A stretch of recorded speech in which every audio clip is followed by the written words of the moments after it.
right? So I always like working, right, with, I have an extra pencil around I use that's a pretty good full size. I use this for measuring, um, sight measuring, sighting, invaluable tools, right? So first placement on the paper, then alignment of what I see as for my reference to what I have on the paper, right? So I'm gonna make a mark, top, bottom, right? I want to find my midpoint between those two. And again, like I said, I find it really helpful. You can just take my pencil, all right, make a mark there. Okay, Did you want us to follow along with you? no, you don't have to. I'm recording this too, by the way. So we're gonna just you can if you want. Actually, I shouldn't, I'm not gonna discount that. That's kind of a cool idea.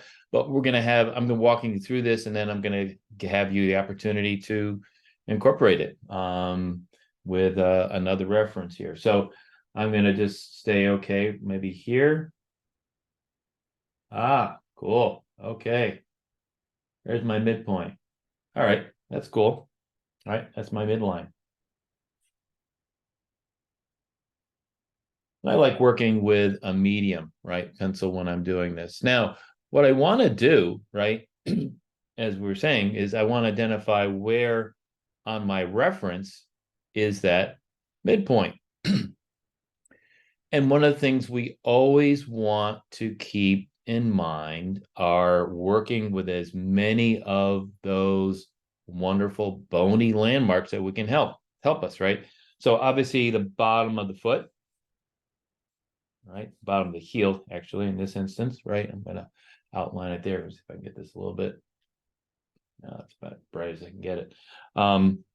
Right here, right? Bottom of the screen. Top of the head. Give myself a little bit of some flexibility from where the hair is, right? Somewhere around here. I want to find where a midpoint is on this, and particularly with a standing figure, which has some nice movement to it, right? Which is the reason why I selected this particular reference one. So bony landmark, right? So I've pointed out some possible areas here. Okay, I don't know if you can see them all. I have this right here. Okay, meaning the elbow, an important landmark. I have these two back dimples we just looked at, discussed, right, that are on the pelvis. I have a bump on the wrist, and I have another bump on the wrist over here. Anyone want to take a wild guess as to which of these areas is the midpoint of the height of this figure? Yeah, a couple guesses.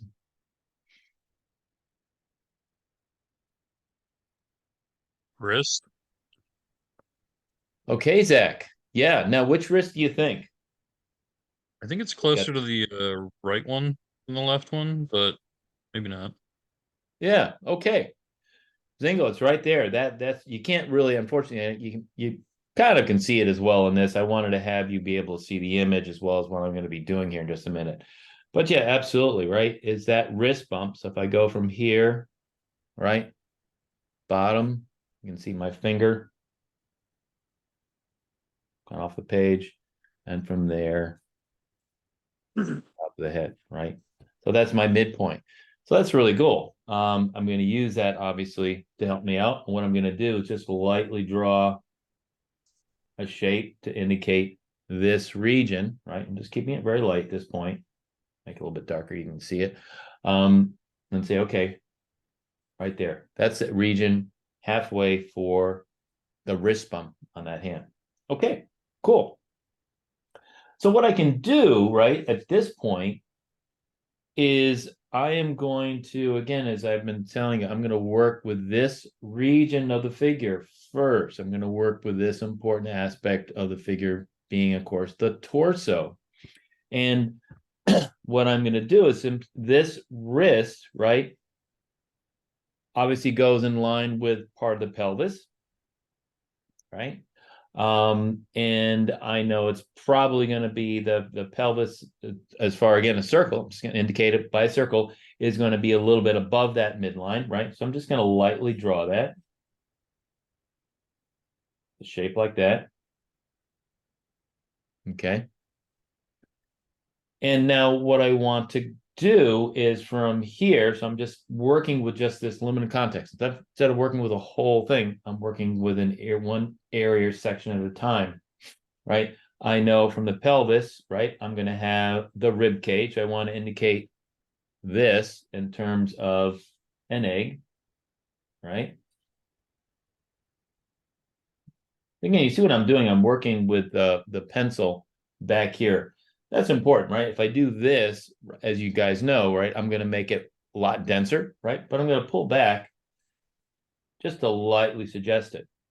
Now, here's the next stage I want to do. I want to just follow through with lightly drawing it in terms of a skeletal, linear stick figure, however you want to describe it, right?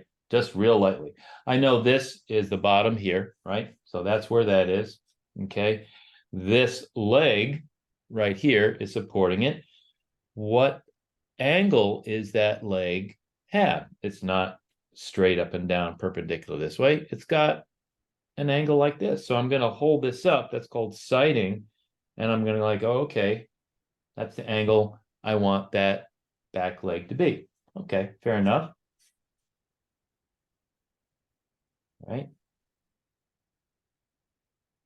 I'm keeping everything very light. Just like I said, no system is really going to be valuable to you if you can't work with it, right? So I'm just again, it's kind of light here. I know, but you guys can get an idea of what I've done. Real lightly, this back supported leg. That's pretty good. Okay, so now I've got that. Now I want to deal with this side, right? And there's the area for the hip. And I'm going to just have a line going out this way. And I can do the same thing. So, oh, what's the angle of that upper leg? Okay. All right, cool. All right. All right, comes out. Right. And then it's going to come. Now, this is where it's tricky, right? She's up on her toes. Here, she's flat on her foot. Here, she's up on her toes. So I got to give myself enough room for the foot, right? So I'm going to come down, right? And I can do the same thing. What's the angle? What's the center line for that lower leg? Okay. Bingo. Okay. Use that. And then I want to have enough room for my foot, which I'm going to draw like this.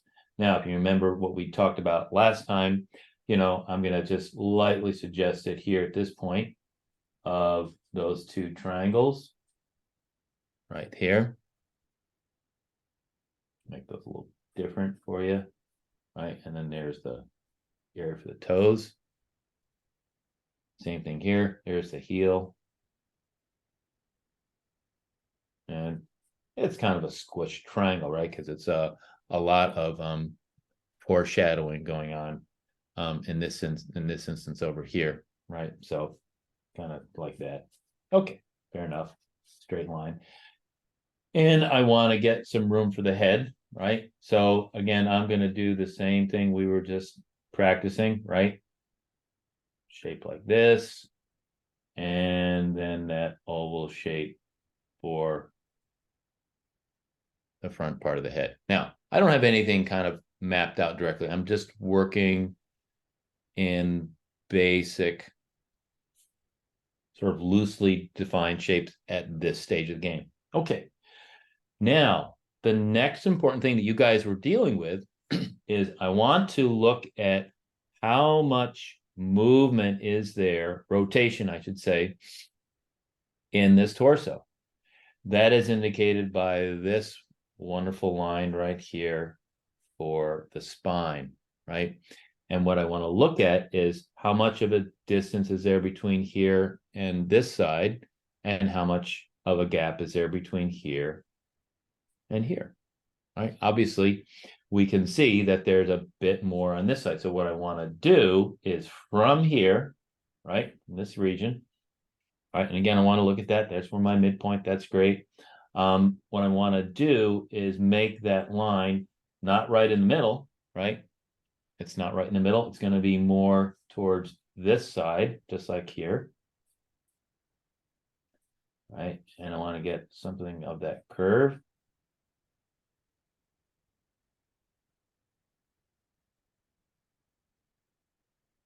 Okay. So sometimes what you can do as far as figuring out, okay, well, how curvy is that curve, right? Is it a long, stretched out curve? Is it really abrupt? You could take your pencil if you wanted to, right? And this is really not a bad idea. If I can make this a vertical line, I don't know if you can see this, if I can zoom in on this a little bit.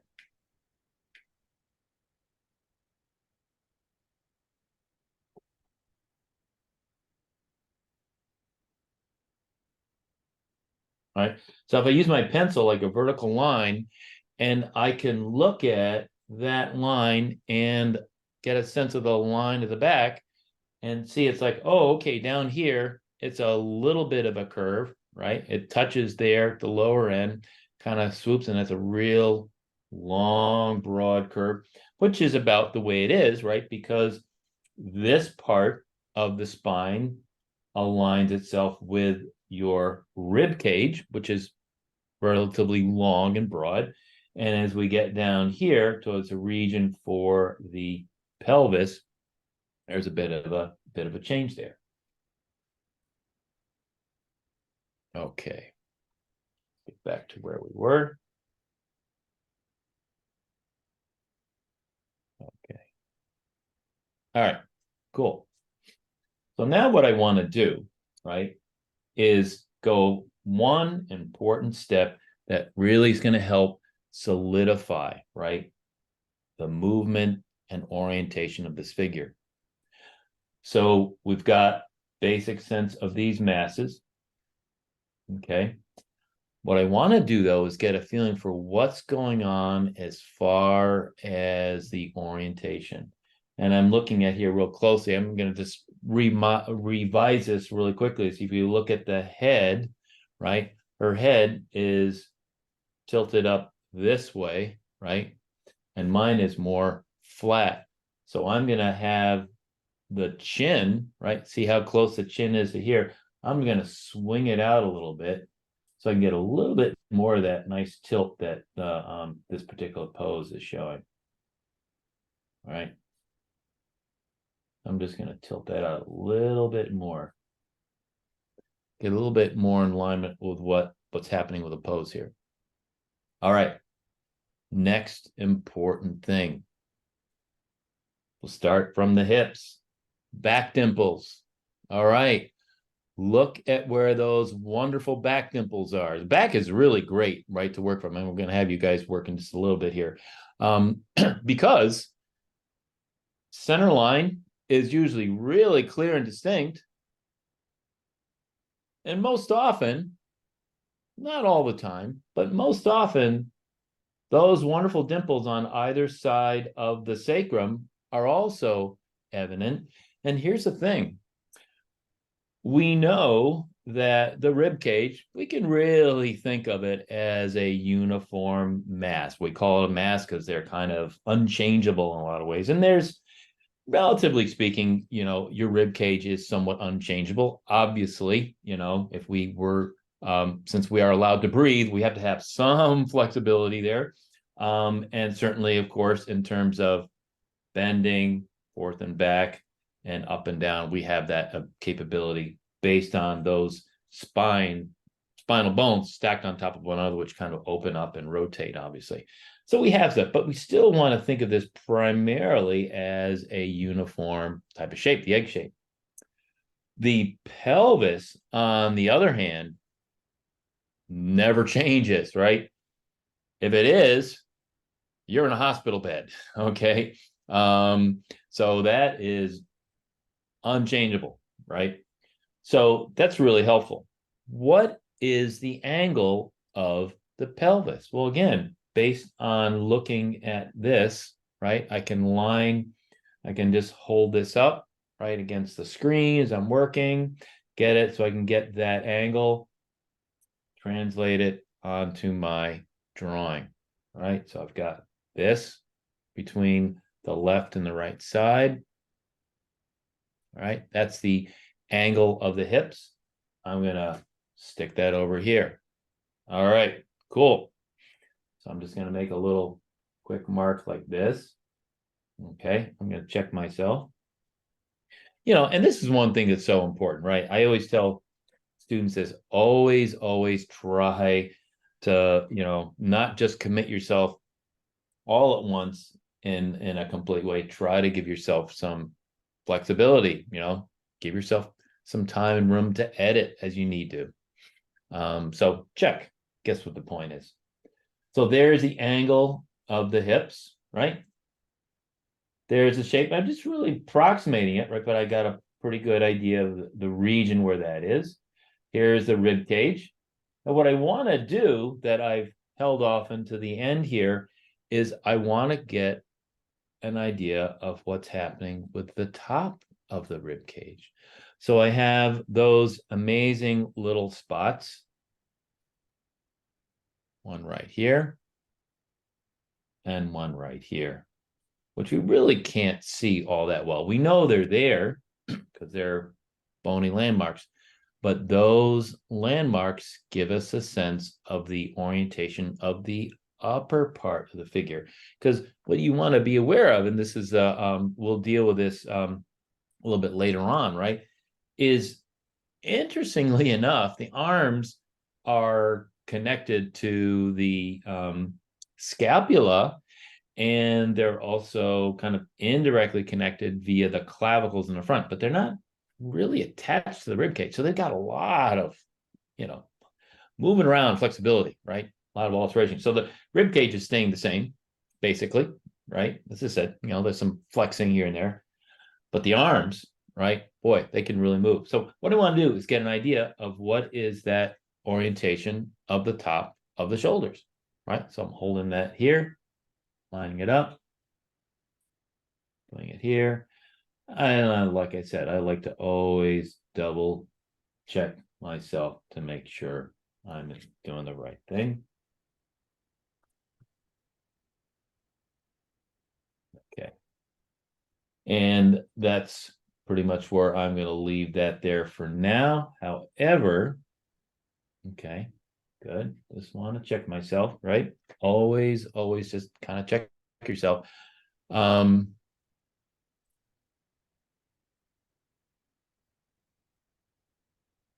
However, what I want to look at is one really helpful thing, right? Is what's the distance between where the shoulder is and the jaw? Well, I probably need to drop this a little bit lower so I can increase that distance you can see right here, right? So I'm just going to lower this a little bit.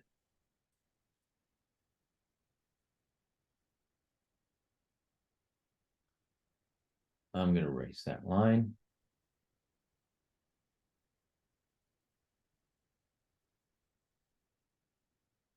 And I'm going to just modify this shape a little bit, this egg I've got here, right? And, I just want to make sure, right, that I have about the right amount of space from here to here and from the middle to the other side. I've got the angle of the arms. Now I can just put those arms in. I know where my wrist bump is going to be, right in the middle. I'm going to make just a shape for where the hand is. The hand's just kind of resting against the thigh there. And upper arm comes down. Got the elbow. Make a mark for that. And then just come in this way, coming down. Yeah, I'm going to bring that elbow up a little bit higher.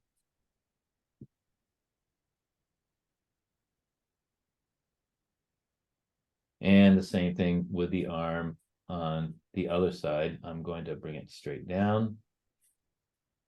And again, you can see I'm just keeping it light. I can see where the elbow is a little bit higher on this side, right? So I'm going to just make that a little bit higher here, right? Have the hand come down. It also is resting a little bit on the thigh. I'm going to get some kind of a mitt. Think of it like just a basic mitt. Indicate part of the hand. Okay. So I have a basic beginning outline. Now I want to check my segments, just make sure, right? Is the knee in the right spot? Okay.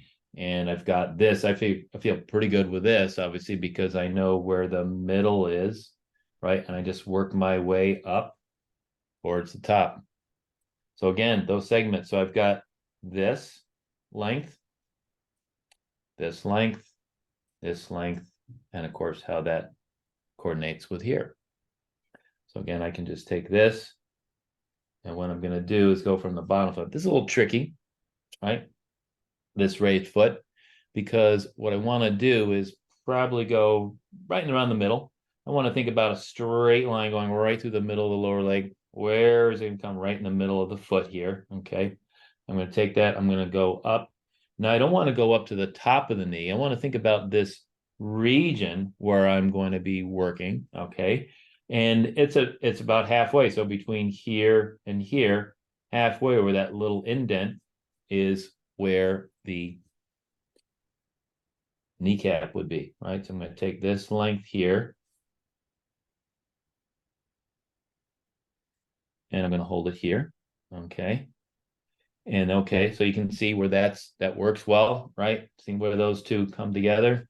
And then of course, as I go from the bumps to that little bump out on her neck, so you can see where those three are working together. That's right at the top of the neck on the rib cage. Use those bumps as a good point on the back, right? So remember on the front, we have those little, and that's what's so nice about the back, right? We have those dimples, back dimples, really helpful, right? On the front, they're a lot more subtle, a lot harder. Okay, so I'm going to just check myself, right? So I want to make sure here, here, here to here, right? Bottom of the foot, center of the knee. Okay, I'm going to make this a little bit longer. Okay, that's right here. I'm going to make this really dark here so you can see what I'm doing. This light, I'm going to make it a little bit darker there because I want you guys to see it, but I'm also making it a little bit longer so that this goes to that point, right? Which is around, middle of the hip, and then take that same distance, lower leg, use it right here. Okay, right about there. Right, that would be the separation. We have a way of visually seeing it. There's like this fold line that you can see. All right, and now what I have is just sort of the framework, right? That's what this is, working with the masses, and I'm going to just draw these out a little bit darker.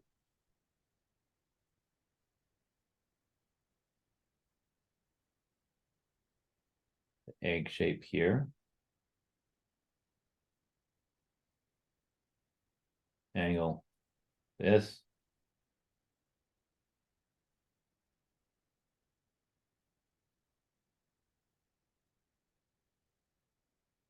Okay, and neck coming up this way. Getting that little bit more of that tilt, and then of course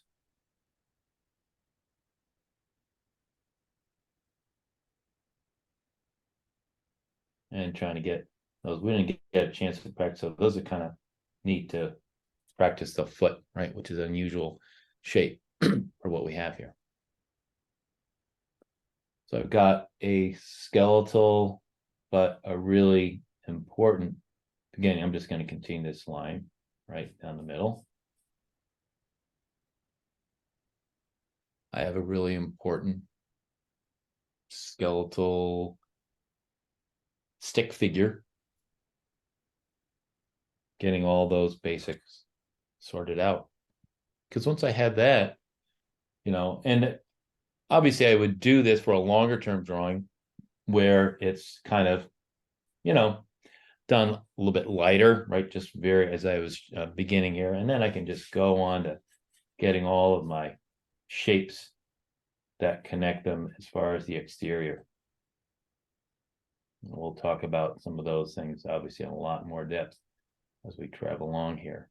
But I think working in a way where you can get this part sorted out is going to be really a crucial starting point in terms of working with a longer term approach to the figure.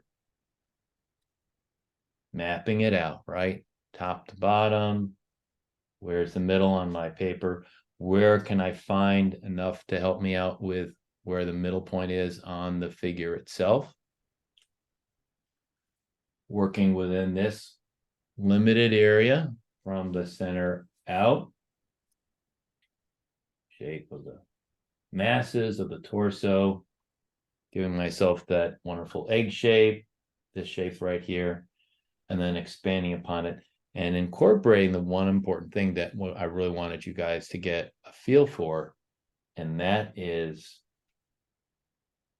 the movement in terms of the orientation of the torso, right? In this case, the hips going one way, the shoulders going in this way.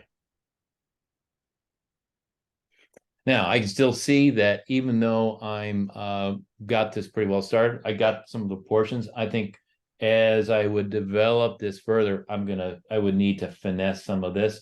I think this head needs to come back a little bit this way, right? So we'll talk about editing, troubleshooting, and so forth as we go along here.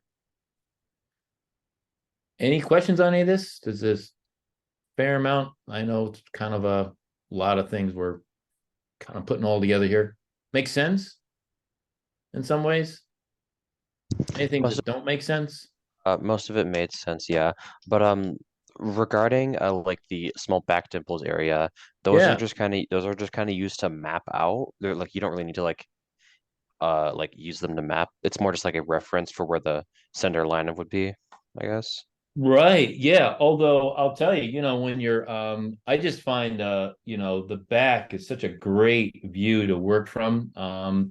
And having those references, and incorporate them into it. You've got the wonderful little subtle value change in terms of finished long-term drawing with all kinds of values. And I think it is it's really something you don't want to miss. But yeah, it's really a great indication, right? And that's, as I was just saying a moment ago, when we're looking at it from the front, right? So they call it ASIS. That's going to be right about here, right? So it's along the same orientation, right, of this. So from the front, that's where ASIS would be.